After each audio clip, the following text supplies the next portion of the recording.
Утром в 7 часов я выезжаю. Пока школьники только просыпаются, их автобусы уже в пути. Рафаэль Галимзянов каждое утро перевозит 49 детей. За рулем школьного автобуса уже 28 лет. Каждый год перед 1 сентября у него проверка в ГИБДД. Бомбу, огнетушителя и год изготовления.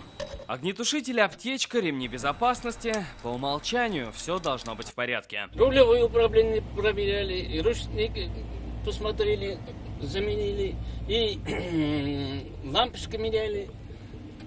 То есть сейчас полный порядок со всеми? Да, полный порядок.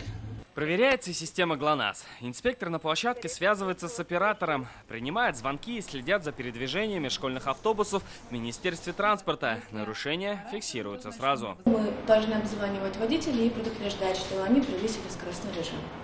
Тем самым они уже должны снизить скорость, то есть отреагировать на нас. Но контролировать все не удается. Водители нередко попадают в сводки инспекторов. Так, в прошлом году в Аксубайском районе детей перевозил пьяный водитель. Ситуация в 2018-м повторилась в Актанышском районе. Там же и инспекторы остановили школьный автобус с неисправной тормозной системой. Самый свежий пример. В июне в Заинском районе водитель собирался везти детей на ЕГЭ с похмелья. Такая ситуация просто недопустима.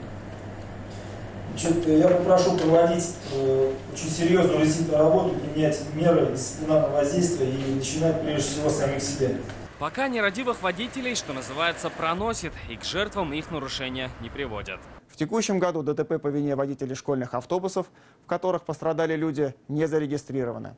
Характерными нарушениями ПДД для водителей автобусов являются превышение установленной скорости, неиспользование ремней безопасности, нарушение правил использования световыми приборами, а также неисправностей, при которых запрещается эксплуатация транспортных средств. Но водителям школьных автобусов тоже есть что сказать. Зачастую в деревнях отсутствуют дороги для проезда, а возле школ стоят знаки «Остановка запрещена». Инфраструктура для безопасной перевозки детей только развивается. Так, в Чистополе к 1 сентября обновили зебры и установили лежачие полицейские. А в деревне Селенгуш Нурлатского района уже через неделю дети пойдут в школу по новому асфальту. 1 сентября дети пойдут в школу по новой дороге. Сейчас в республике завершены проверки школьных автобусов. К учебному году они, как надеемся, и их водители готовы. Салават Ахмадуллин, Нияз Рахман, Наградного, Марат Саидгараев, ТНВ, Казань, Высокогорский, Чистопольский, Нурлатский районы.